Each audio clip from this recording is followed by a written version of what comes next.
দেশে নবজাতক শিশুর অকাল মৃত্যুর অন্যতম কারণ অপরিণত বয়স এবং স্বল্প ওজন নিয়ে জন্মগ্রহণ। আইসিডিডিআরবির সাম্প্রতিক গবেষণা বলছে দেশে প্রতি বছর জন্ম নেয়া এমন ঝুঁকিপূর্ণ 14 লাখের 17,000ই মৃত্যুর শিকার হচ্ছে, কিন্তু দুর্ভাগ্যজনকভাবে 12,000-এরই মৃত্যু ঘটছে জন্মের প্রথম দিনেই। মায়ের গর্ভে 37 সপ্তাহ পূর্ণ না করেই জন্ম নেয়া শিশুদের বলা হয় অপরিণত নবজাতক। বিশেষজ্ঞরা বলছেন 2.5 কেজির চেয়ে কম ওজনের শিশুর চেয়ে অপরিণত নবজাতকরা অধিক ঝুঁকিপূর্ণ। নাগালের মধ্যে উপযুক্ত সেবা কেন্দ্র না থাকায় এসব শিশুদের বাঁচানো আরও কঠিন হয়ে পড়ে। 21 দিনে 1.5 লাখ 2 লাখ টাকা সব টোটাল খরচ হয়ে গেছে। এখন ভবিষ্যতে কত টাকা খরচ হবে তা আমি জানি না। 7 মাস 12 দিনে বাচ্চা হয়েছে, 17 দিন আইসিইউতে ছিল। আর এখন এরপরে বেডে দিছে, বেডে দেওয়ার পরে ক্যাঙ্গারু হিসেবে বুকে রাখছি।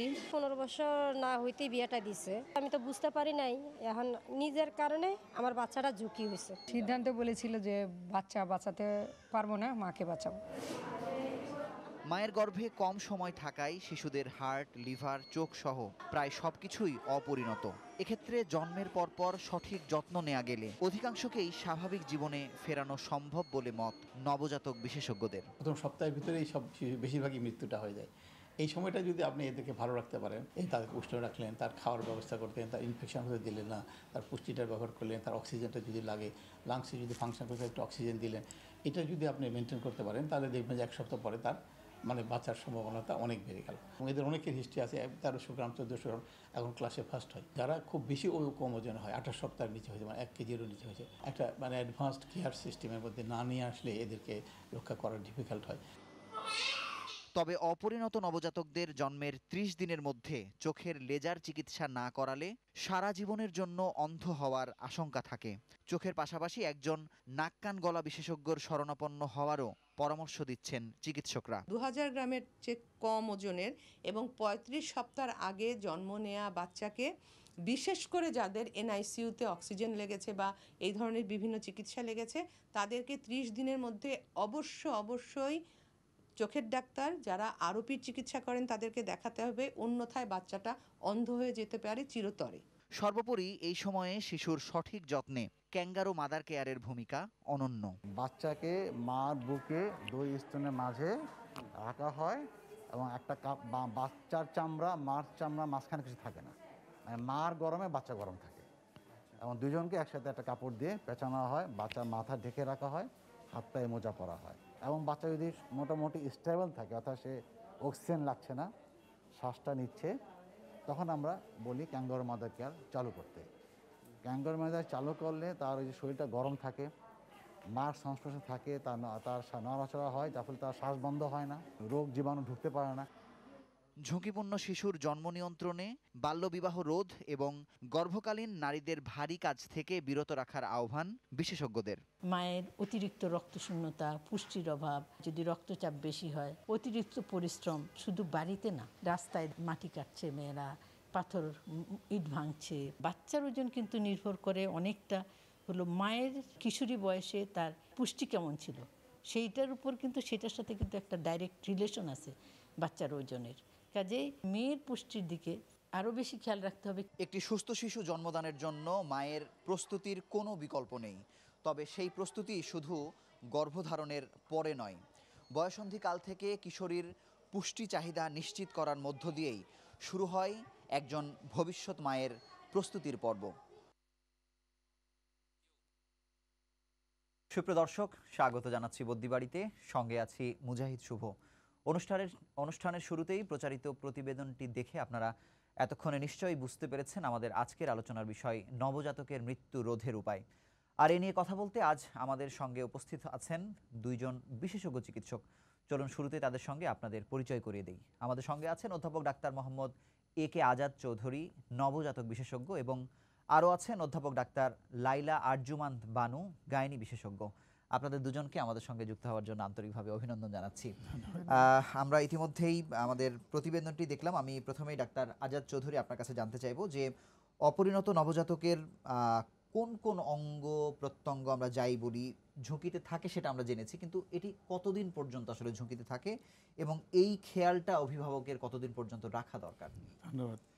আসলে অপরিণত বলতে ধরেন 37 সপ্তাহ হওয়ার কথা, সে যদি 27 সপ্তাহে হয়, 28 সপ্তাহে হয় বা 30 সপ্তাহে হয়, তাহলে তার প্রত্যেকটা অঙ্গ প্রত্যঙ্গ, মানে আমরা যদি মস্তিষ্ক থেকে শুরু করি, মস্তিষ্ক, চক্ষু, তার লাংস, তার হার্ট, তার ত্বক, তার খাদ্যনালী সব কিছুই কিন্তু ওই অপরিণত থাকে। এই আসলে পরিণতটা শেষের দিক হয়, মানে আমাদের জন্মের ভিতরে যে সপ্ত অর্গানগুলো হয়, কিন্তু তার ফাংশনাল ইয়েগুলো হয় লাস্টের দিকে, যে ওই সময়টা বাদ পড়ে যাচ্ছে। কিন্তু আপনি সেই জন্যে সেই কার্যকারিতাগুলো তো সেই তৈরি হয় না। ফলে ধরেন আমরা কিছুটা বেঁচে গেলেও ধরেন ব্রেনের দিক থেকে যদি খুব আগে হয়, তাহলে হয়তো পরবর্তীতে অনেক সময় দেখা যায় যে তার কারো কারো মানে একটু বলি যে একটু ক্লামজিনেস থাকে, হাঁটতে অসুবিধা হয়, চোখের চশমা লাগে, এই সমস্ত গুলো হতে পারে। লাংসের ফুসফুসের সমস্যাটা প্রথম দিকে বেশি হয়, একবার ম্যাচিউর হয়ে গেলে বেশিরভাগ ক্ষেত্রে সেটা আমরা খুব একটা বেশি পাই না। তবে যেসব শিশুদের অনেক দিন ধরে ভেন্টিলেটর রাখতে হয়, অনেক ধরে অক্সিজেন দিতে হয়, একটা চাপের ভিতরে তার প্রেশার লাংসে, তাদের কিন্তু আবার অনেক সময় আমাদের ক্রনিক লাং ডিজিজ মানে এতে হতে পারে। হার্টের কিছু কিছু সমস্যা থাকে, যেমন হার্টের ভিতরে যেই মানে ম্যাচুরিটি না হওয়ার পরে ফলে কিছু কিছু জন্মগত ত্রুটি থেকেই যায়, সেইগুলো পরবর্তীতে সেগুলো মানে করতে হয়, মানে কারেকশন করতে হয়। কারো কারো এমনিতে ঠিক হয়ে যায়, ছোটো ছোটো ছিদ্র থেকে ঠিক হয়ে যায়, কারো কারো পিডিএফ ক্লোজ করতে হয়। এগুলো করলে আবার ধরেন অনেক দিন ধরে ইনশাল্লাহ সমস্যা হয় না। কিন্তু এটা মানে কৈশোর পেরিয়ে তারুণ্যের বয়স পেরিয়েও কিন্তু এই সমস্যাগুলো ঝুঁকিগুলো কিছুটা থাকে হয়তো। তার অনেকেরই আমি বলেছি যে অনেকেরই কিন্তু যারা খুব বেশি প্রিম্যাচিওর হয় না, তাদের ভেতরে অনেকের কিন্তু একদম নর্মাল হয়, আপনার বুঝতে পারা যায় না। কিন্তু যারা বেশি প্রিম্যাচিওর হয় তাদের এই সমস্যাগুলো কিছু থেকে যায়, সেখানে হয়তো স্পেশাল সাপোর্ট দিতে হয়। তার আপনার কাছে আসবো বা ডাক্তার লাইলা আপনার কাছে যদি জানতে চাইবো যে এই ধরনের বাচ্চা যে পৃথিবীতে আসবে, একজন মা কি আগে থেকে বুঝতে পারেন কিনা, কোনো ধরনের সিগন্যাল আছে কিনা, অথবা তিনি প্রস্তুতি নেবার সময় পান কিনা? আসলে ধন্যবাদ। অবশ্যই সব মায়েরা না বুঝতে পারলেও কিছু কিছু আমরা যেটাকে রিস্ক ফ্যাক্টর বলি, যেটা মায়ের জন্য খুব ঝুঁকিপূর্ণ, তো সেই রিস্ক ফ্যাক্টরগুলো যখন থাকে তখন আমাদের কাছে, যখন তারা গর্ভকালীন পরীক্ষার জন্য আসে, আমরা তখনই তাদের একটু সচেতন করে দিই। যেমন কারো যদি যমজ বাচ্চা বা 3টে বাচ্চা থাকে, অথবা কারো ডায়াবেটিস, ব্লাড প্রেশার এগুলো থাকে, সবচেয়ে বেশি যেটা জরুরি আমরা মনে করি সেটা হচ্ছে গর্ভকালীন ওজন। অনেক সময় দেখা যাচ্ছে যে গর্ভকালীন ওজন গর্ভের আগে থেকেই তার কম ছিল অথবা বেশি ছিল, এবং পুরো প্রেগনেন্সিতেও দেখা যাচ্ছে যে ওজন ঠিকমতো সে কন্ট্রোল করছে না। তো এই সমস্ত যদি থাকে তাহলে আমরা মনে করি যে এরা বেশ ঝুঁকিপূর্ণ, এবং তখন আমরা মায়েদের অনেক সময় বলি যে আপনারা সাবধানে থাকবেন। তবে সাবধানে থাকা মানেই হলো যে একেবারে বিছানায় শুয়ে থাকে, সেটা কিন্তু না। একটা সময় ছিল যখন আমরা বলতাম যে কমপ্লিট রেস্ট, বেড রেস্ট, মানে একদম বিছানায় শুয়ে থাকতে হবে। কিন্তু এখন স্টাডি করে দেখা গেছে যে 3 দিনের বেশি যদি কমপ্লিট বেড রেস্টে থাকে, তাহলে আবার ওই যে ডিপ ভেনাস থ্রোম্বোসিস বলে একটা রোগ আছে, রক্ত জমাট বেঁধে যাওয়া, সেটা হতে পারে। তো সেই জন্য আমরা বলি যে একেবারেই 3-4 দিন যদি বিছানায় থাকে, তাহলে সে একটু হালকা হাঁটা চলা করতে পারবে। আর আমরা যেটা রিপোর্টে দেখলাম যে ভারী কাজ, আসলে এই সময়টাতে ভারী কাজ আমরা একটু মানে বাদ দিতে বলি, কারণ ভারী কাজে হয় কি একটা চাপ পড়ে যায় পেটের উপরে, এবং যাদের একটু ঝুঁকি থাকে তাদের দেখা যায় যে খুব তাড়াতাড়ি করে বাচ্চাটা হয়ে যায়। ঝুঁকির মধ্যে আরও একটা ব্যাপার আছে, যেমন হলো যে জরায়ুর মুখটা যখন অনেক সময় খোলা থাকে, অনেকের এটা জন্মগতভাবেও থাকে, অথবা অনেকে কোনো কারণে হয়তো আগের কোনো অপারেশন বা কোনো রকম মানে আগে তার এরকম বাচ্চা হয়েছে, ছোট বাচ্চা হয়েছে, তাদের এরকম দেখা যাচ্ছে যে জরায়ুর মুখের মুখটা মানে ডাইলেট বলি আমরা, মানে খোলা থাকে। তো সেগুলো যদি আগে থেকে আমাদের জানা থাকে তাহলে আমরা রোগীকে সতর্ক করে দিই, এবং তার চিকিৎসাও আছে। আমরা একটা সেলাই দিই, যেটাকে আমরা সার্কলেস বলি, সেলাই দিয়ে রাখি 3.5 থেকে 4 মাসের সময়, তাহলে কিন্তু অনেক সময় দেখা যায় যে বাচ্চাটা সুন্দরভাবে হচ্ছে। আমি অবশ্যই আপনার কাছে আবারও আসবো। আমি স্যারের কাছে জানতে চাইবো যে এই প্রথম ধাক্কা যারা সামলিয়ে নিতে পারলো, যেমন বলা হচ্ছে যে 12,000 প্রথম দিনে মারা যায়, এরা আসলে পরবর্তীতে তাদের লাইফ এক্সপেক্টেন্সি অথবা বাঁচার ক্ষেত্রে এটা কেমন, আসলে এটার অভিজ্ঞতা আসলে কি বলে? এটার ভিতরে ধরেন একটু ক্যাটাগরি আছে, যারা মোটামুটি ধরেন খুব বেশি দিন এনএসইউ থাকে না, বেশি দিন ধরে তার অক্সিজেন লাগে না, বেশি দিন ধরে তার ব্রেনটাকে খিঁচুনি হয় নাই, তার ক্ষেত্রে প্রায় কাছাকাছি, মানে নর্মালি বলতে পারি। তবে যারা ধরেন লো বার্থের প্রিম্যাচিওর বাচ্চাদের হয়, যারা জন্মগ্রহণ করে, এই অনেক পরীক্ষায় দেখা গেছে যে একদম পরবর্তী বয়সে, মানে অ্যাডাল্ট লাইফে যে অসুখগুলো হয়, diabetes, blood disease, heart disease, hypertension, হৃদরোগের বিভিন্ন অসুখগুলো একটু বেশি হয়ে থাকে, প্রিম্যাচুরিটি বা লো বার্থ ওয়েট যেটা হয়, এটা কতগুলো স্টাডি দেখা গেছে। তবে সেইটা সবার ক্ষেত্রে যে হবে বলা যায় না। তবে ধরেন আমাদের উচিত হবে তাদেরকে একটু ফলো আপে রাখা বা কেয়ারফুল হয়ে এই জিনিসটা দেখা আর কি। এবং ধরেন বিশেষ যত্ন তার মানে লার্নিং ডিফিকাল্টিস কারো কারো হয়, তাকে হয়তো কারো হয়তো হিয়ারিং প্রবলেম হতে পারে, কারো হয়তো স্পিচের প্রবলেম হয়, সেগুলো একটু সাটল, অনেক সময় বোঝা যায় না যে খুব কিছু। সেজন্য মা বাবাদের উচিত যে এগুলোকে একটু ভালো করে দেখে ওইখানে একটু আমাদের আজকাল নতুন আধুনিকভাবে অনেক রকম হেল্প করা আছে, এবং তাকে সেইভাবে যদি হেল্প করা যায় তাহলে ব্রেনের ডেভেলপমেন্টটা অনেকটা নর্মাল হওয়ার সম্ভাবনায় থাকে। কিন্তু যারা অটিস্টিক অথবা ডাউন সিনড্রোম বলা হচ্ছে, এই অপরিণত নবজাতকদের সাথে এদের কোনো সম্পর্ক আছে না, এটা ঠিক, ওটা ডিফারেন্ট। ওটা ডাউন সিনড্রোম ক্রোমোজোমাল ডিজিজ, এবং এটা অটিজমটাও আলাদাভাবে, ওটা প্রিমেচুরিটির সাথে খুব একটা রিলেশন। ধন্যবাদ। আমি ম্যাডামের কাছে জানবো যে আমরা এক সময় জানতাম যে সন্তান গর্ভে আসার পর প্রস্তুতি, এরপরে আমরা ইদানিং এসে শুনছি যে প্রি প্রেগন্যান্সি বিভিন্ন পরীক্ষা নিরীক্ষা, কিন্তু আমরা প্রতিবেদনে একজন বিশেষজ্ঞ চিকিৎসক বললেন এটি কৈশোর থেকে অথবা কিশোরী বয়স থেকে তার পুষ্টি নিশ্চিত করা। আসলে তাহলে একজন মা হবার ক্ষেত্রে প্রস্তুতিটা তার কখন থেকে শুরু হয়?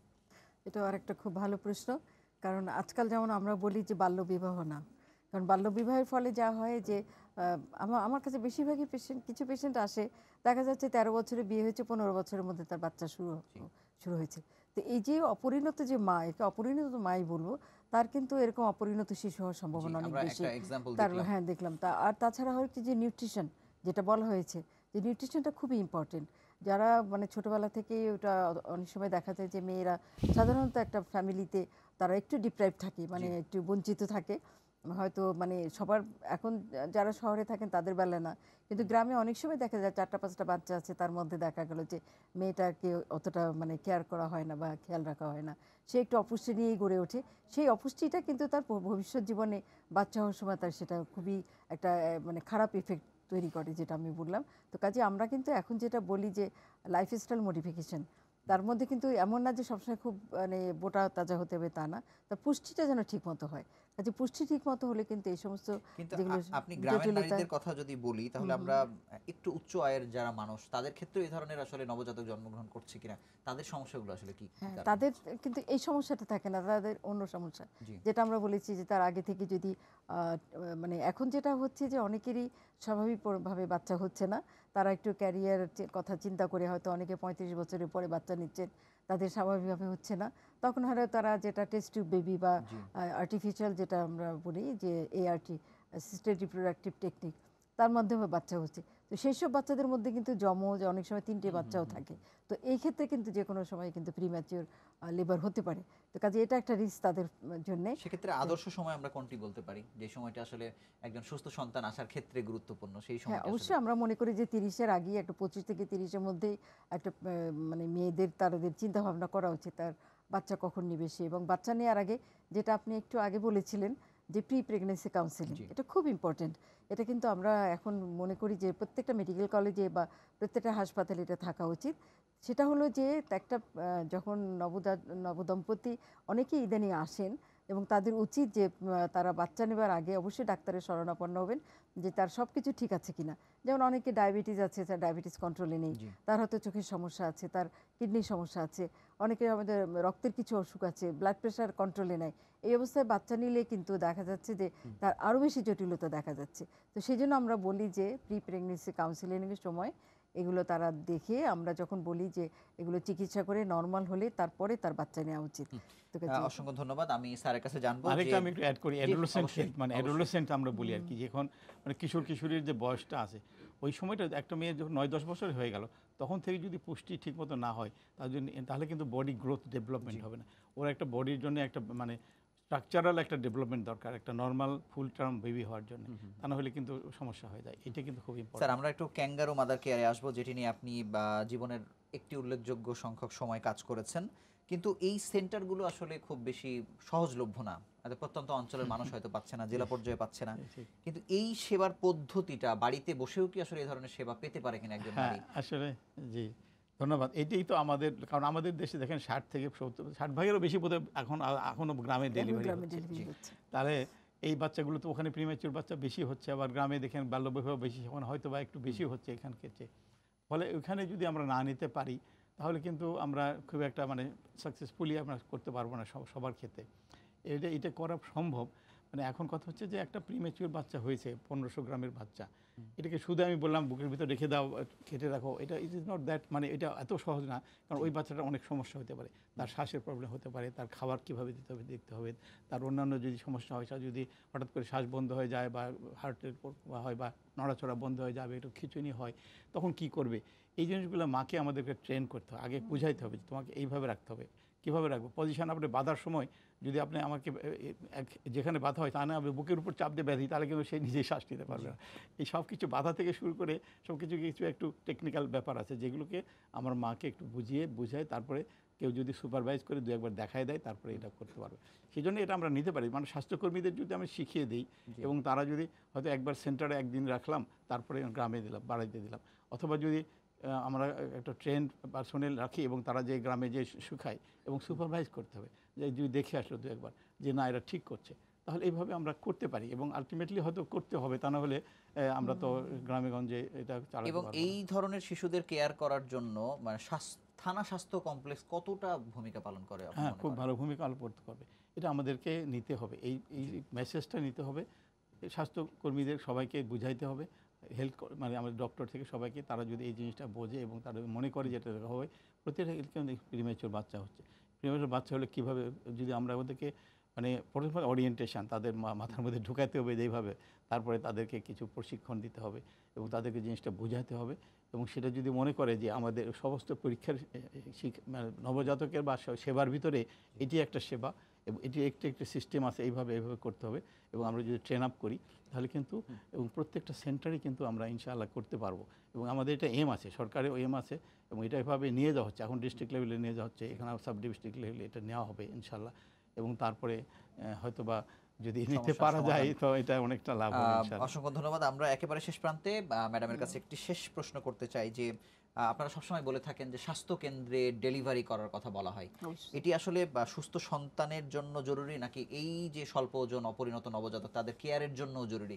কেন এখানে আসলে ডেলিভারিটা করানো আসলেই প্রয়োজন, সেই বিষয়টি বলবেন। সেটা যেমন এখন আমরা স্লোগানই দিচ্ছি যে এখন ডেলিভারি করতে হলে সেই স্বাস্থ্যকেন্দ্রে ডেলিভারি করার, কারণ ঘরে ডেলিভারি করাতে গেলে একটা খুব ভালো এক্সাম্পল হচ্ছে যে করোনাকালীন সময় অনেকেই বাসায় ডেলিভারি করেছে হাসপাতালের ভয়, যার ফলে হলো কি যেখানে মাতৃমৃত্যু বেড়ে গেছে, আবার এখানে মায়ের জটিলতা অনেক বেড়ে গেছে। যেমন তার অতিরিক্ত রক্তক্ষরণ হওয়া, তার অবস্ট্রাক্টেড লিভার যেটা ছিল, যেমন আমাদের ফিস্টুলা অনেক কমে গিয়েছিল, ফিস্টুলা হচ্ছে। তো এই সমস্ত কারণে আমরা বলি যে স্বাস্থ্যকেন্দ্রে অবশ্যই তার ডেলিভারি করানো উচিত। এবং যেটা আজাদ ভাই বললেন যে সেখানে অবশ্যই ব্যবস্থা থাকা উচিত। আমরা যেটা এখন করছি যে গর্ভকালীন পরীক্ষার সময় আমরা কিন্তু রোগীকে বলছি যে স্বাস্থ্যকেন্দ্রে ডেলিভারি করাবেন, কোথায় ডেলিভারি করাবেন আপনি আগে থেকে ঠিক করবেন, কিছু ফোন নাম্বার দেওয়া হয় তাদের যে সেন্টারে যাবেন, কারণ উনি না জেনে হঠাৎ করে সেন্টারে হাজির হলে বা হাসপাতালে হাজির হলে অনেকেই দেখা গেল যে হয়তো প্রিপেয়ার্ড নাই, ডাক্তার নেই, তার যেগুলো যন্ত্রপাতি লাগে নাই। তো সেই জন্য আমরা আগে থেকে তাদের কিছু টেলিফোন নাম্বার দিয়ে রাখি। আর সবচেয়ে দরকারি হলো একটা যোগাযোগ ব্যবস্থা, যে তার জন্য সবসময় একটা ট্রান্সপোর্ট রেডি থাকবে, সে জানবে যে আমার কোথায় মানে কখন কোথায় আমি একটা গাড়ি পাবো এবং সেখানে আমি যেতে পারবো, তার সাথে একজন মানে অ্যাটেন্ডেন্ট তিনিও সাথে থাকবেন। তো এই সমস্ত করে আমার মনে হয় যেটা যে বার্থ প্লেসিং, যেটা বার্থ প্রিপেয়ারনেস আমরা বলি, তো এগুলো অবশ্য আগে থেকে করলে পরে কিন্তু, কারণ আমরা তো বলতে পারছি না কোন বাচ্চাটা নর্মালি হবে, কোনটা আগে হয়ে যাবে। হঠাৎ করে একটা অ্যাক্সিডেন্টে একটা বাচ্চা আগে হয়ে গেল, তো কাজে তাকে নিয়ে তখনই তো এমন একটা সেন্টারে যেতে হবে যেখানে সে তার মানে সেবা পাবে। তো কাজে এই সব কিছু নিয়েই আসলে আমরা কিন্তু এই যে গর্ভকালীন পরীক্ষার উপরে এই সময়টা জোর দিই, এবং রেগুলার গর্ভকালীন পরীক্ষা প্রত্যেকটা মায়েরই করা উচিত, মিনিমাম 4 বার।